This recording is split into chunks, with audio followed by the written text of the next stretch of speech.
നമുക്ക് എല്ലാവർക്കും അറിയാവുന്നതുപോലെ ഇതുവരെ ഈ ദുരന്തത്തിൽ മരണമടഞ്ഞത് 3 പേരാണ്. ഇനി മിസ്സിംഗ് ആയിട്ടുള്ള ആളുകൾ കണ്ടുകിട്ടാനുള്ളവർ 5 പേരാണ്. ആശുപത്രിയിൽ പ്രവേശിപ്പിച്ചിരുന്നവർ 10 പേരിൽ 3 പേരെ ഡിസ്ചാർജ് ചെയ്തു. 4 പേര് വാർഡിലുണ്ട്. 3 പേര് ഇന്റൻസീവ് കെയർ യൂണിറ്റിലാണ്. അതിൽ 2 പേരുടെ നില ഗുരുതരമായി തുടരുകയാണ്. ഇതാണ് സാഹചര്യം. ഇവിടെ നമ്മൾ ഏറ്റവും കൂടുതൽ മുൻഗണന കൊടുക്കുന്നത് NDRFന്റെ 60 അംഗ ടീമും 250ഓളം വരുന്ന ഫയർഫോഴ്സും ബാക്കി പോലീസ് സേനയും ഒരുമിച്ച് നടത്തുന്ന റെസ്ക്യൂ ഓപ്പറേഷൻസാണ്. ഈ 5 പേരെ കണ്ടെത്തുക, കാണാതായ 5 പേരെ കണ്ടെത്തുക എന്നതാണ് ഏറ്റവും പ്രധാനപ്പെട്ട ജോലി. ആദ്യത്തെ സോണിലെ തെരച്ചിലിൽ കിട്ടുമെന്നാണ് കരുതിയത്. പക്ഷെ ഇന്നത് കിട്ടിയില്ല. അപ്പോൾ ഒരു 3ാമത്തെ സോൺ, ചില സാധ്യതകൾ കണ്ടെത്തിയ 3ാമത്തെ സോണിലെ തെരച്ചിൽ ഇന്ന് തന്നെ അത് തുടങ്ങുകയും നാളെ രാവിലെ ആകുമ്പോഴേക്കും പൂർത്തിയാകാൻ കഴിയുകയും ചെയ്യും. അപ്പോൾ അവിടെ ഈ കാണാതായവരെ കണ്ടുകിട്ടുമെന്നാണ് പ്രതീക്ഷ. NDRFന്റെയും പ്രതീക്ഷ അതാണ്, പോലീസിന്റെയും പ്രതീക്ഷ അതാണ്. പിന്നെ ഒരു സാധ്യത കൂടി, പുഴയിലൂടെ ഇതെങ്ങാൻ ഒഴുകിപ്പോകാൻ സാധ്യതയുണ്ടോ എന്നുകൂടിയുള്ള ഒരു പരിശോധന കൂടി നാളെ രാവിലെ നടത്തും. ഇതാണ് നമ്മൾ പ്രയോറിറ്റി നിശ്ചയിച്ചിരിക്കുന്നത്. അടുത്തത് പ്രധാനമായിട്ടുള്ള കാര്യം, ഇപ്പോൾ കുറേ ഈ പ്രദേശത്ത് വളരെ മോശമായ സാഹചര്യം നിലനിൽക്കുന്ന അപകട സാധ്യതയുള്ള പ്രദേശത്ത് നിന്ന് ആളുകളെ മാറ്റിപ്പാർപ്പിച്ചിട്ടുണ്ട്. ഇനി ഒന്നും കൂടി പരിശോധിച്ച് ഈ എവിടെയെങ്കിലും ഇത്തരം പ്രദേശങ്ങൾ എവിടെയെങ്കിലും ഉണ്ടെങ്കിൽ അവരെ കൂടി മാറ്റിപ്പാർപ്പിക്കുന്നതിനുള്ള നടപടികൾ സ്വീകരിക്കും. ക്ലൈമറ്റ് കാലാവസ്ഥ പ്രവചനവുമായി ബന്ധപ്പെട്ട് കണക്ട് ചെയ്ത് വേണ്ട നടപടികൾ സ്വീകരിക്കും. ഒരു കാര്യം എനിക്ക് മാധ്യമങ്ങളോട് എല്ലാവരോടും പറയാനുള്ളത്, ഇത് ഒരു ഒറ്റപ്പെട്ട ഒരു സ്ഥലത്തുള്ള ഒരു സംഭവം മാത്രമാണ്. ഇത് വയനാട് ജില്ലയിൽ മുഴുവൻ നടക്കുന്ന ഒരു സംഭവമാണ് എന്നുള്ള രീതിയിൽ വാർത്തകൾ പോകരുത്. കാരണം കഴിഞ്ഞ പ്രാവശ്യം നടന്ന സംഭവം തന്നെ ഒരു പഞ്ചായത്തിലെ 3 വാർഡിൽ നടന്ന സംഭവമായിട്ട് പോലും വയനാട് ജില്ലയെ അത് ഗൗരവതരമായി ബാധിച്ചു. ഇത് കഴിഞ്ഞ പ്രാവശ്യം നടന്ന ചൂരൽമലയിൽ നടന്ന ദുരന്തത്തെക്കാൾ ഒരു ചെറിയ ഏരിയയിൽ നടന്ന ഒരു സംഭവമാണ്. ചെറിയൊരു ഏരിയയിൽ നടന്ന സംഭവമാണ്. അത് മൊത്തം വയനാട് ജില്ല മുഴുവൻ കുഴപ്പത്തിലാണ് എന്ന തരത്തിലുള്ള ഒരു പ്രചരണം പോയാൽ അത് ഈ ജില്ലയിലെ ജനജീവിതത്തെയും അവരുടെ തൊഴിലിനെയും എല്ലാം ബാധിക്കുന്ന തരത്തിൽ പോകുമെന്നുള്ളൊരു റിക്വസ്റ്റ് കൂടി. ഒരു വളരെ ചെറിയൊരു പ്രദേശത്ത് മാത്രം ഉണ്ടായ ഒരു സംഭവമാണ്. ജില്ല മുഴുവൻ വ്യാപകമായ ഒരു പ്രശ്നം ഇതിനകത്ത് ഇല്ല. പിന്നീട് ഞാൻ ഇന്ന് രാവിലെ തിരുവനന്തപുരത്ത് പറഞ്ഞതുപോലെ ഇത് എന്തുകൊണ്ടാണ് ഇത് സംഭവിച്ചത് എന്നുള്ളതിന്റെ അന്വേഷണം നടത്തും. അതിന്റെ സാങ്കേതിക തലത്തിൽ ഉള്ള അന്വേഷണം ഉണ്ടാവും, നിയമപരമായി ഉള്ള അന്വേഷണം ഉണ്ടാവും. രണ്ടാമത്തെ കാര്യം, ഈ തുരങ്കപാതയുമായിട്ടുള്ള നിർമ്മാണ പ്രവർത്തനങ്ങൾ ഇനി പുനരാരംഭിക്കുന്നതിന് മുമ്പായി അത് കേന്ദ്ര ഗവൺമെന്റ് കൊടുത്തിരിക്കുന്ന പാരിസ്ഥിതിക പഠനം നടത്തിയിട്ട് അനുമതി കൊടുത്തിരിക്കുന്ന സമയത്ത് വെച്ച കണ്ടീഷൻസ്, നിർദ്ദേശങ്ങൾ അത് പാലിച്ചിട്ടുണ്ടോ ഈ കരാറുകാർ എന്ന് ഒരു സൂക്ഷ്മമായ പരിശോധന കൂടി നടത്തിയിട്ട് മാത്രമേ പ്രവർത്തികൾ പുനരാരംഭിക്കുകയുള്ളൂ. ഇപ്പൊ 2 സൈഡിലും, തിരുവമ്പാടി സൈഡിലും അതുപോലെ തന്നെ വയനാട് സൈഡിലും ഉള്ള ഈ തുരങ്കപാതയുടെ നിർമ്മാണ പ്രവർത്തനങ്ങൾ അതിനുശേഷം മാത്രമേ ആരംഭിക്കുകയുള്ളൂ. അതിനാവശ്യമായിട്ടുള്ള നിർദ്ദേശം കൊടുത്തിട്ടുണ്ട്. NDRFും ഫയർഫോഴ്സും പോലീസും ജനപ്രതിനിധികളും പൊതുപ്രവർത്തകരും എല്ലാം വളരെ നന്നായി ഈ കാര്യത്തിൽ പ്രവർത്തിക്കുന്നുണ്ട്. അവരെ ഞാൻ പ്രത്യേകമായി അഭിനന്ദിക്കാൻ കൂടി അവസരം വിനിയോഗിക്കും. സഹായധനത്തിന്റെ കാര്യം ഇന്ന് രാവിലെ പ്രഖ്യാപിച്ചു. കാരണം 3 മരിച്ചവർക്ക് 5 ലക്ഷം രൂപയും പരിക്കേറ്റവർക്കുള്ള ചികിത്സ നടത്താനുള്ള ആവശ്യമായ പണവും ഇന്നത്തെ മന്ത്രിസഭാ യോഗം അത് പ്രഖ്യാപിച്ചിട്ടുണ്ട്. പിന്നെ എംബാം ചെയ്ത ബോഡികൾ കൊച്ചി എയർപോർട്ടിലെത്തിയിട്ട് അവിടെ നിന്ന് അവരുടെ നാട്ടിലേക്ക് കൊണ്ടുപോകുന്നതിനുള്ള അറേഞ്ച്മെന്റ്സ് കൂടി ചെയ്തിട്ടുണ്ട്. ഇന്ന് രാത്രിയോടുകൂടി എല്ലാ ബോഡിയും അവരുടെ നാട്ടിലേക്ക് എത്തിച്ചേരാനുള്ള നടപടികൾ കൂടി സ്വീകരിച്ചിട്ടുണ്ട്. ഇല്ല, അങ്ങനെ ഇപ്പൊ ഒന്നും തീരുമാനിച്ചിട്ടില്ല. അവര് തെരച്ചിൽ വളരെ ദുഷ്കരമാണ്. അല്ല, തീർച്ചയായിട്ടും ഈ തെരച്ചിലും ദുഷ്കരമാണ്. അല്ല, അവിടെ ചെയ്യുന്നുണ്ട്. ഈ നമുക്കുള്ളൊരു പ്രശ്നം മഴയാണ്, നിർത്താതെ പെയ്യുന്ന മഴയാണ് ഏറ്റവും വലിയ പ്രശ്നം. അപ്പൊ അവിടെ കൂടിക്കിടക്കുന്ന ആ മണ്ണ് മാറ്റുന്നതും നമ്മൾ അതുകൊണ്ടാണ് നിർത്തിവെച്ചത്. കാരണം ഇപ്പൊ അത് പെട്ടെന്ന് റിമൂവ് ചെയ്ത് കഴിഞ്ഞാൽ ഇപ്പൊ ഇങ്ങനെ വല്ലാതെ കിടക്കുകയാണ്. അപ്പൊ അതുകൂടി ഒന്ന് പരിശോധിച്ചിട്ടാണ് അത് റിമൂവ് ചെയ്യേണ്ടത്. മാത്രമല്ല ടൗൺഷിപ്പിന്റെ ചുറ്റുമുള്ള മണ്ണും ഇങ്ങനെ ശേഖരിച്ചിട്ടുള്ള മണ്ണും കൂടി മാറ്റണം എന്നുള്ള നിർദ്ദേശം കൊടുത്തിട്ടുണ്ട്. ഇപ്പോൾ പുതിയതായിട്ടുണ്ടാക്കുന്ന ടൗൺഷിപ്പിന്റെ അവിടെയും മണ്ണുണ്ട്, അതുകൂടി നീക്കണമെന്ന് അവരുടെ കരാറുകാരോട് ആവശ്യപ്പെട്ടിട്ടുണ്ട്. അപ്പോൾ ഈ മഴ ശക്തമായി പെയ്തുകൊണ്ടിരിക്കുന്നതിന്റെ ഇടയിൽ ഇത് റിമൂവ് ചെയ്യുക എന്ന് പറയുന്നത് അത്ര എളുപ്പമല്ല.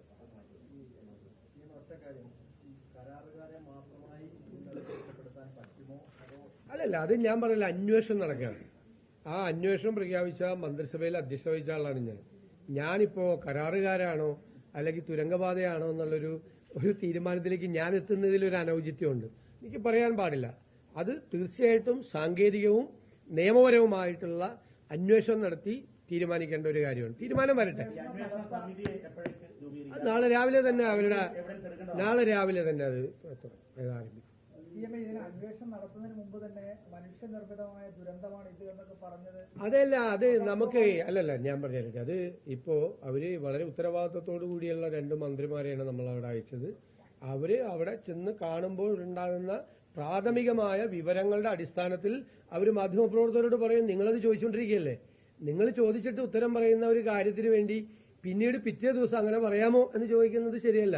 അവര് പ്രാഥമിക വിവരം, ഞാൻ ഇന്നലെ ഡിസാസ്റ്റർ മാനേജ്മെന്റിന്റെ ഓഫീസിൽ പറഞ്ഞ കാര്യം പ്രാഥമികമായ വിവരത്തിന്റെ അടിസ്ഥാനത്തിലാണ്. അതിനു മുമ്പ് ഞാനത് സംസാരിക്കുന്നതിന് മുമ്പായിട്ട് ജില്ലാ കളക്ടറുമായിട്ട് ബന്ധപ്പെട്ടു, PWDയുമായി ബന്ധപ്പെട്ടു, പല കേന്ദ്രങ്ങളിലും ബന്ധപ്പെട്ടു, ഡിസാസ്റ്റർ മാനേജ്മെന്റിന്റെ ലൊക്കേഷൻ കണ്ടു. ഇതെല്ലാം കണ്ടിട്ടുള്ള പ്രാഥമികമായ വിവരം. കാരണം വെച്ചാൽ ജനങ്ങൾ പാനിക്കാവരുത്. പാനിക്കാകാതിരിക്കാനാണ് വേണ്ടി പറയുന്നത്. അപ്പൊ പ്രാഥമികമായ വിവരങ്ങളുടെ അടിസ്ഥാനത്തിലാണ് പറഞ്ഞത്. ഇല്ലെങ്കിൽ ഞങ്ങൾക്ക് ഇന്ന് മന്ത്രിസഭാ യോഗം കഴിഞ്ഞാൽ തീരുമാനം പ്രഖ്യാപിച്ചാൽ മതിയായിരുന്നു. അങ്ങനെയല്ലല്ലോ ചെയ്തത്. ഒരു ഗുരുതരമായ പ്രശ്നം ഏതാണ്ട് ഒരേ പരിസര പ്രദേശത്താണ്. പുത്തുമലയിൽ 2 പ്രാവശ്യം, അത് കഴിഞ്ഞ് ചുരന്മല മുണ്ടക്കൈ, ഇപ്പൊ ഏറ്റവും കൂടുതൽ കള്ളാടി. ഇത് അവിടെ ഒരു ഭൗമശാസ്ത്ര പ്രതിഭാസം. എന്താണ് ഈ പ്രശ്നം ഉണ്ടാകുന്നത് എന്നുള്ള നിലയിലേക്ക് ഒരു പഠനം പോകേണ്ടതല്ലേ? ഉറപ്പായിട്ട് അതാണല്ലോ ഞാൻ രണ്ടാമത്തെ കേസ് ഞാൻ പറഞ്ഞ അതാണല്ലോ.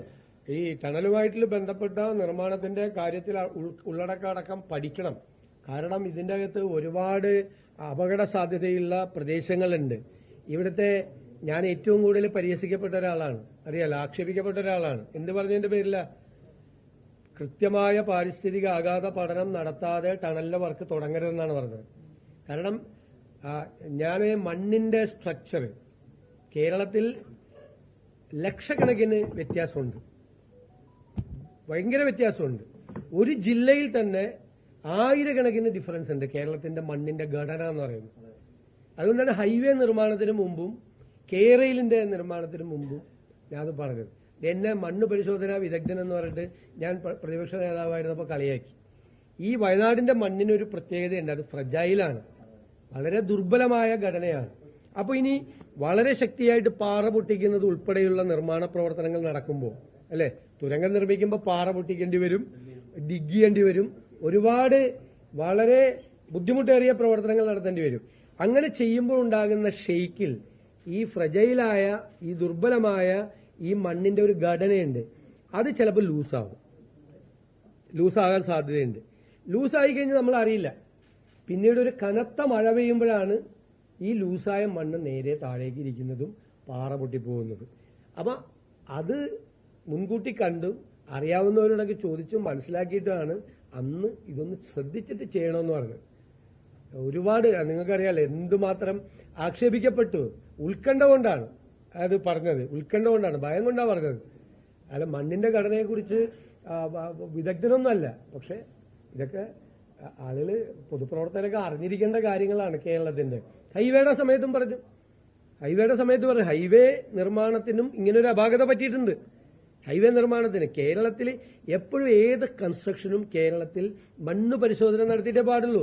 വയനാട്ടിലെ മണ്ണല്ല കോഴിക്കോട് ചെല്ലുമ്പോൾ, കോഴിക്കോടത്തെ അല്ല വടകരയിൽ ചെല്ലുമ്പോൾ, ഏത് കൺസ്ട്രക്ഷനും ആ മണ്ണിന്റെ അതുണ്ടല്ലോ. ഈ PWD മാനുവലിലൊക്കെ ഇല്ലേ മണ്ണ് പരിശോധന നടത്തണം. പാലം പണിയുന്നതിന് മുമ്പ് മണ്ണ് പരിശോധന നടത്തില്ലേ പാലത്തിന്റെ അവിടെ? കാരണം ചെളി എത്രയുണ്ട്, അപ്പോൾ അതിന്റെ പില്ലർ എത്രമാത്രം താഴണം, അതിന്റെ താഴെ ബ്ലോക്ക് ചെയ്യണം. പാറ കണ്ടുപിടിച്ചിട്ടാണ് പില്ലർ വയ്ക്കുന്നത് പാലത്തിന്റെ.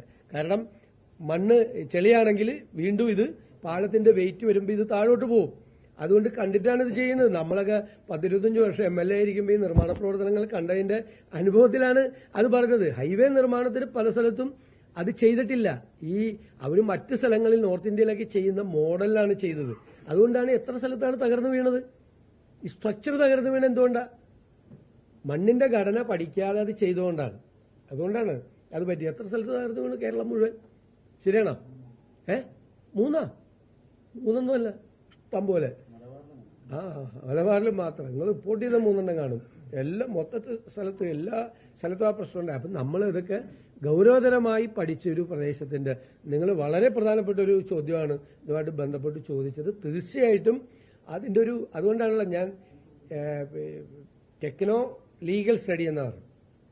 ടെക്നിക്കലായിട്ടുള്ള സ്റ്റഡി വേണം, ലീഗലായിട്ടുള്ള അവരുടെ ഉത്തരവാദിത്വം നിറവേറ്റിയിട്ടുണ്ടെന്നുള്ള പടി വേണം. തീർച്ചയായിട്ടും പോലീസിന്റെ അന്വേഷണം ഉണ്ടാവും, ഉറപ്പായിട്ട്. പോലീസ് FIR എടുത്തിട്ടുണ്ട്. ആ FIRന് പുറത്ത് പോലീസിന്റെ ഒരു അന്വേഷണം ഉണ്ടാവും.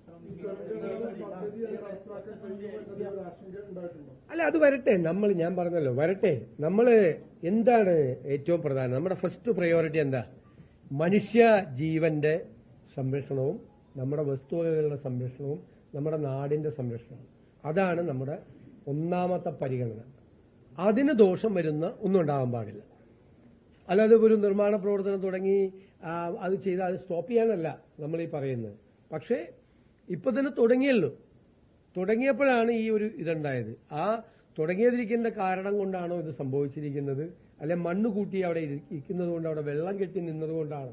അപ്പോൾ കുറച്ചു നേരം സ്ഥലത്ത് വെള്ളം കെട്ടി നിന്ന പാറ പൊടിഞ്ഞു പോരുന്ന സ്ഥിതിയാണെന്ന് പറഞ്ഞു കഴിഞ്ഞാൽ നോക്കണം, നമുക്ക് പരിശോധിക്കണം. ആ പരിശോധിക്കാൻ ഏറ്റവും അതറിയാവുന്ന ആളുകളെ, ബന്ധപ്പെട്ട ഏറ്റവും നന്നായി ഇത് അറിയാവുന്ന ആളുകളെ വെച്ച് നമ്മൾ പരിശോധിപ്പിച്ചിട്ട് നമ്മളൊരു തീരുമാനം എടുക്കുള്ളൂ. അതുവരെ നമ്മൾ പണി നിർത്തിവെക്കാൻ പറയും, അല്ലേ?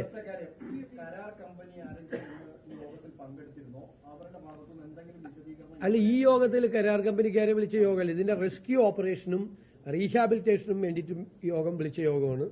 ആ MP ശ്രീമതി പ്രിയങ്ക ഗാന്ധി ഓൺലൈനിൽ ഉൾപ്പെടെയുള്ളത് പങ്കെടുത്തിരുന്നു. അതിലിപ്പോ കരാറുകാരെ വിളിച്ചിട്ട് റെസ്ക്യൂ ഓപ്പറേഷന് അല്ല, ഔദ്യോഗികമായി ഒന്നും വന്നിട്ടില്ല. ഒരു പത്രസമ്മേളനത്തിലൊക്കെ നിങ്ങളോട് പറയുന്നത് കണ്ടു. പക്ഷെ അവരെ കൊണ്ട് പറയിക്കും. ഉത്തരവാദിത്തം അവരെ കൊണ്ട് പറയിപ്പിക്കും. ഞാനിപ്പോ ആരെയും കുറ്റവാളിയായിട്ട് കണ്ടെത്തുന്നില്ല. കാരണം മന്ത്രിസഭാ യോഗം ഇത് അന്വേഷിക്കാൻ തീരുമാനിച്ചിരിക്കുകയാണ്. ഞാൻ വന്ന് ഇവിടെ ഇന്നിട്ട് പറഞ്ഞ് ഇന്നവരുടെ കുഴപ്പം കൊണ്ടാണെന്ന് പറഞ്ഞാൽ ദർ ഇസ് ആൻ ഇംപ്രോപ്പറൈറ്റി. അങ്ങനെ പറയാൻ പാടില്ല. ഉറപ്പായിട്ട് അതൊക്കെ ചെയ്യുന്നു, ഉറപ്പായിട്ട് ചെയ്യും. നമ്മൾ അതുപോലെ തന്നെ ഇത്രയും അപകട സാധ്യതയുള്ള പ്രദേശങ്ങളിൽ നിന്ന് ആളുകളെ പൂർണ്ണമായി അവരെ റീഹാബിലിറ്റേറ്റ് ചെയ്യാൻ വേണ്ടിയുള്ള സ്കീമും കൂടി ഗവൺമെന്റ് ആലോചിക്കും. അത് ജില്ലാ അഡ്മിനിസ്ട്രേഷനും ഇവിടുത്തെ ജനപ്രതിനിധികളും തമ്മിൽ ആലോചിച്ചിട്ട് അവർ വയ്ക്കുന്ന നിർദ്ദേശത്തിന് ഗവൺമെന്റ് പൂർണ്ണ പിന്തുണ കൊടുക്കും. എത്ര പേര് അപകട സ്ഥലത്ത് നിന്ന് മാറ്റി താമസിപ്പിക്കണം, അവർക്ക് സ്ഥലം കണ്ടെത്തി വീട് വെച്ചു കൊടുക്കണം എന്ന് ജനപ്രതിനിധികളും ജില്ലാ അഡ്മിനിസ്ട്രേഷനും കൂടി റിപ്പോർട്ട് തന്നാൽ ഗവൺമെന്റ് തയ്യാറാണ്. എത്ര ആളെ വേണമെങ്കിലും. കാരണം അപകടത്തിലേക്ക് ആളുകളെ ഇട്ടുകൊടുക്കാൻ ഗവൺമെന്റ് തയ്യാറല്ല. അവരെ വേറെ എവിടെയെങ്കിലും മാറ്റി താമസിപ്പിച്ചിട്ട് അവർക്ക് ഒരു റീഅറേഞ്ച്മെന്റ് ഉണ്ടാക്കി കൊടുക്കുന്ന, പെർമനന്റ് ആയിട്ട് താമസിക്കാനുള്ള സൗകര്യം ഉണ്ടാക്കി കൊടുക്കുന്ന ഗവൺമെന്റ് തയ്യാറാണ്. എത്ര പേരാണെങ്കിലും തയ്യാറാണ്. അപകടത്തിലേക്ക് ആളുകൾ നിങ്ങൾ ഇനി തിരിച്ചങ്ങോട്ട് പോയിക്കോ, അവിടെ അപകടം ഉണ്ടായ എന്താണ് എന്ന് സർക്കാർ പറയില്ല. സർക്കാർ അവരെ പൂർണ്ണമായി പ്രൊട്ടക്ട് ചെയ്യും. ഞാൻ അവിടെ കണ്ടപ്പോൾ, അവിടെ റീഹാബിലിറ്റേഷൻ ക്യാമ്പിൽ കണ്ടപ്പോൾ അവർ പല ഉത്കണ്ഠ പങ്കുവച്ചു. അപ്പോൾ അവർക്ക് ഈ വാക്ക് അവർക്കും കൊടുത്തിട്ടുണ്ട്. അത് ഇപ്പൊ ഇതിന്റെ ഈ 2 ദിവസത്തെ ഈ റെസ്ക്യൂ ഓപ്പറേഷൻ കഴിഞ്ഞു കഴിഞ്ഞാൽ നമ്മുടെ മുൻഗണന ജനപ്രതിനിധികൾ കൂടി പങ്കെടുത്ത് ആ മുൻഗണന കൊടുത്ത് ആ കാര്യം കൂടി പങ്കാളി ചെയ്യും. എല്ലാ 6 മാസം കൂടുമ്പോൾ ഒരു മാൻഡേറ്റ് ആയിട്ട് ഈ സ്റ്റേറ്റ് എൻവയറൺമെന്റ് ഇമ്പാക്ട് അസസ്മെന്റ് അതോറിറ്റിക്ക് ഈ കരാറുകാർ 6 മാസം കൂടുമ്പോൾ ഒരു റിപ്പോർട്ട് കൊടുക്കുന്നുണ്ട്. എന്റെ സോഴ്സ് വെച്ച് അന്വേഷിക്കുമ്പോൾ അവര് കഴിഞ്ഞ മാസം കൊടുത്ത റിപ്പോർട്ടിൽ വരെ കുറെ കൺസേൺസ് ഇതേമാതിരി റേസ് ചെയ്തിട്ടുണ്ട്. ഇതിന് മുമ്പത്തെ കൊടുത്ത എത്രയോ കാലമായിട്ട് റിപ്പോർട്ടിൽ കൺസേൺസ് നിരന്തരമായിട്ട് റേസ് ചെയ്യാണ്. അതായത് അവരുടെ ഇമ്പാക്ട് അസസ്മെന്റ് നടത്തുന്നതിന്റെ അവരുടെ റിപ്പോർട്ട് ഉണ്ടാക്കും കേരള ഈ സ്റ്റേറ്റ് അതോറിറ്റി. അതില് റിപ്പോർട്ടിൽ ഇവര് തന്നെ റേസ് ചെയ്തിട്ടുണ്ട് കൺസേൺ. ഇതൊന്നും നോക്കിയിട്ടില്ല എന്നാണ് അവർ പറയുന്നത്. അല്ല, ആര് പറയുന്നത്? സ്റ്റേറ്റ് അതോറിറ്റിയാ. കരാർ കമ്പനി സർക്കാരിന്റെ നിർദ്ദേശങ്ങൾ, അതായത് ഈ അസസ്മെന്റ് അതോറിറ്റി പറഞ്ഞ ഒരു ഇൻഡിക്കേഷൻസും ഫുൾഫിൽ ചെയ്തിട്ടില്ല. നമുക്ക് പരിശോധിക്കാം. അത് പരിശോധിക്കാൻ വേണ്ടി കൂടിയാണ് കമ്മിറ്റി ഉണ്ടാക്കുന്നത്. അത് പരിശോധിക്കാൻ ഞാൻ പറഞ്ഞല്ലോ. അതായത് പാരിസ്ഥിതിക അനുമതി കൊടുത്ത സമയത്ത് കർശനമായ നിർദ്ദേശങ്ങൾ കേന്ദ്ര ഗവൺമെന്റ് വെച്ചിട്ടുണ്ടായിരുന്നു. അത് ഇവരനുസരിക്കാതെയാണ് ഇവർ ചെയ്യുന്നതെങ്കിൽ അത് പരിശോധിക്കും. എന്തായാലും ഇപ്പൊ ഇവിടെ അനുസരിക്കാത്തൊരു വിഷയമുണ്ടല്ലോ. മഴ പെയ്യുന്നതിന് മുമ്പ് തന്നെ കളക്ടർ ഒരു ഓർഡർ ഇഷ്യൂ ചെയ്തിട്ട് അത് അനുസരിക്കാത്തൊരു വിഷയമുണ്ട്. മഴ പെയ്തു കഴിഞ്ഞാലും PWD സെക്രട്ടറി ചില മാധ്യമങ്ങളിൽ കണ്ടു PWD സെക്രട്ടറി പറഞ്ഞത് വേറെ, മുഖ്യമന്ത്രി പറഞ്ഞല്ല, PWD സെക്രട്ടറി അത് തന്നെയാണ് പറഞ്ഞത്. ജില്ലാ കളക്ടർ ഉത്തരവ് കൊടുത്ത സമയത്ത് അത് മാറ്റാൻ പറ്റുമായിരുന്നു. പിന്നീട് മഴ പെയ്തു തുടങ്ങിയപ്പോൾ അത് മാറ്റാൻ പറ്റാത്ത സ്ഥിതി വന്നു. അത് PWD സെക്രട്ടറി പറഞ്ഞ കറക്റ്റാണ്. ആ സമയത്ത് അത് മാറ്റാൻ പറ്റത്തില്ല. അതിന് മുമ്പ് അവർ ചെയ്യണമായിരുന്നു, അവർ ചെയ്തിട്ടില്ല. അത് പരിശോധിക്കും. അതാണ് ഞാൻ പറഞ്ഞത്, അത് പരിശോധിക്കാൻ വേണ്ടി കൂടിയാണ് രണ്ടാമത്തെ ഇത് വയ്ക്കുന്നത്. തീർച്ചയായിട്ടും ഗൗരവമായിട്ട് അത് പരിശോധിക്കും. അതുപോലെ തന്നെ ഈ നിർമ്മാണ പ്രവർത്തനം പൂർണ്ണമായി നിർത്തിവെക്കണം എന്നുള്ള ഇത് ആരും നോംസ് ആയിട്ട് പറയുന്നുണ്ട്. പക്ഷേ ഈ മഴയുള്ള സമയത്ത് ഇത്രയും പേര്, അത് മാത്രമല്ല അവരുടെ ഓരോ തസ്തിക നോക്കിയാൽ അറിയാം, അവിടെ ലേബർ വർക്കിന് വേണ്ടി തന്നെ ആൾക്കാർ കൊണ്ടുവന്നിരിക്കുന്നത്. ഫോർമാൻ ലേബർ അല്ല, ഇപ്പൊ നമ്മൾ എന്തായാലും ഡയറക്ഷൻ കൊടുത്തിട്ടുണ്ട്, അത് നിർത്തിവെക്കാൻ വേണ്ടി ഡയറക്ഷൻ കൊടുത്തു. കമ്മീഷൻ മണ്ണ് നീക്കാൻ നിർദ്ദേശം നൽകിയിട്ടും മണ്ണ് നീക്കിയില്ല എന്ന് പറഞ്ഞു. അങ്ങനെ നീക്കാത്ത സാഹചര്യത്തിൽ എന്തെങ്കിലും നടപടികൾ ഈ ഭരണകൂടത്തിന്റെ ഭാഗത്ത് നിന്ന് സ്വീകരിച്ചിട്ടുണ്ടായിരുന്നു? ടാർപൂളിട്ടത് വളരെ സയന്റിഫിക് മെത്തേഡ് എന്നാണ് ഈ കോൺട്രാക്ടർ ഓൺ റെക്കോർഡ് പറഞ്ഞിരിക്കുന്നത്. നോക്കാം നമുക്ക്. Now,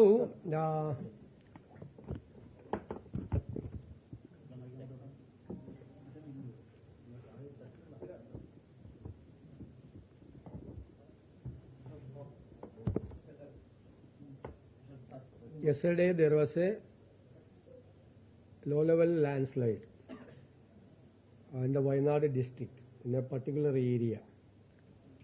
3 persons were died. 5 persons are missing.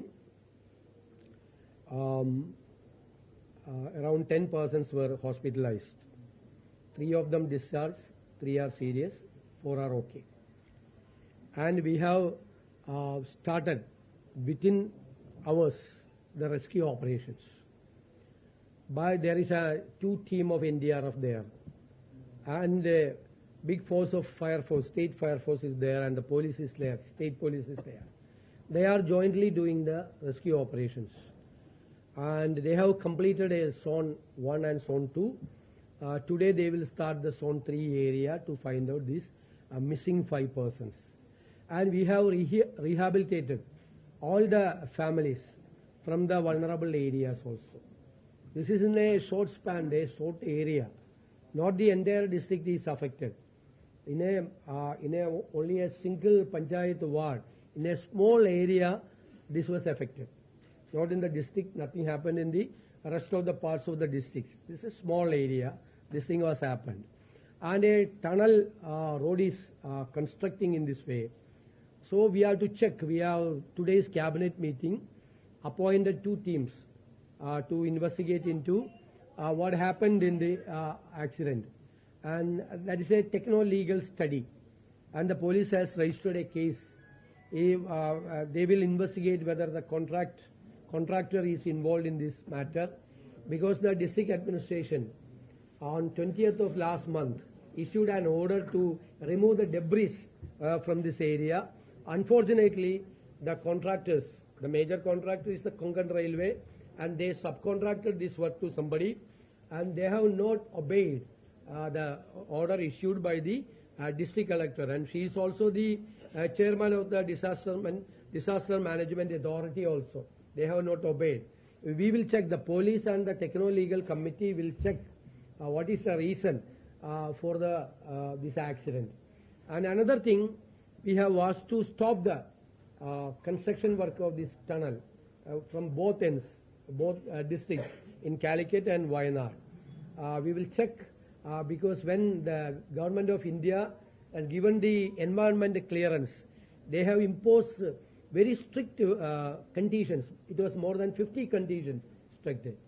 We will check, a committee will check these contractors is obeying the conditions imposed by the environment department.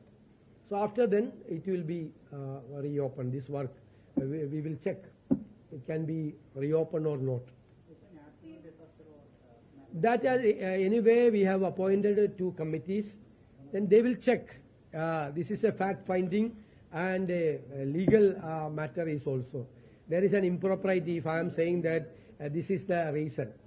I cannot, because my cabinet decided this thing. Now it is 3. No, critical is 2. 3 persons are in the intensive ICU. That 2 persons are critical. 3 persons are in the ICU. That is the difference. വയനാട്ടിലേക്കുള്ള ഒരു പ്രധാന പാത താമരശ്ശേരി ചുരം മാത്രമാണ് പ്രധാന പാത. ഒരു ബദൽ റോഡിന്റെ എന്തെങ്കിലും സാധ്യത നിലവിലുണ്ടോ? നമ്മളിപ്പോൾ ഇന്നും നാളെയൊന്നും അത് ചിന്തിക്കാൻ പറ്റാവുന്നൊരു ഇതല്ല. എന്തായാലും വയനാട്ടിലെ ജനങ്ങൾ ആഗ്രഹിച്ചിരുന്നു ഇങ്ങനൊരു ടണൽ പാത. അപ്പോൾ അത് ഏതെങ്കിലും അതിന്റെ നമ്മളത് പരിശോധിച്ചുകൊണ്ടിരിക്കുകയാണ്. അല്ലാത്ത ഒരു സാഹചര്യം വന്നാൽ തീർച്ചയായിട്ടും ഒരു ഓൾട്ടർനേറ്റീവ് ആയിട്ടുള്ള കാര്യത്തെക്കുറിച്ച് അപ്പോൾ നമുക്ക് ആലോചിക്കാം. അതിന് വയനാട്ടിൽ നമ്മൾ ഈ ഗവൺമെന്റ് വലിയ പ്രയോറിറ്റിയാണ് കൊടുത്തിരിക്കുന്നത്. നിങ്ങൾ ബജറ്റ് കണ്ടപ്പോൾ അറിയാം.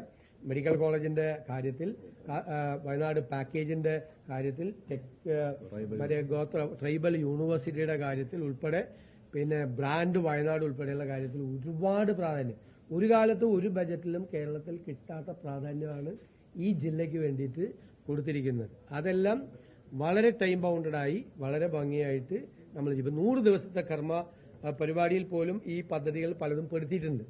ഈ ട്രൈബൽ യൂണിവേഴ്സിറ്റി ആരംഭിക്കുന്നത് ഉൾപ്പെടെയുള്ള പഠനങ്ങൾ ഉൾപ്പെടെയുള്ള കാര്യങ്ങൾ അത് ടൈം ബൗണ്ടഡായിട്ട് ഇത് ഇപ്പം ഇതിന്റെ പ്രശ്നങ്ങളെല്ലാം കഴിഞ്ഞാൽ ഞാൻ തന്നെ വയനാട്ടിലെത്തി ജനപ്രതിനിധികളുടെയും ബന്ധപ്പെട്ട ഉദ്യോഗസ്ഥന്മാരുടെയും യോഗം വിളിച്ചു ചേർത്ത് ബജറ്റിൽ പ്രഖ്യാപിച്ചിരിക്കുന്ന പരിപാടികൾ നടപ്പാക്കുന്നതിനുള്ള സമയബന്ധിതമായ ഒരു ടൈം ഫ്രെയിമായിട്ടുള്ള പദ്ധതി പ്രഖ്യാപിക്കും.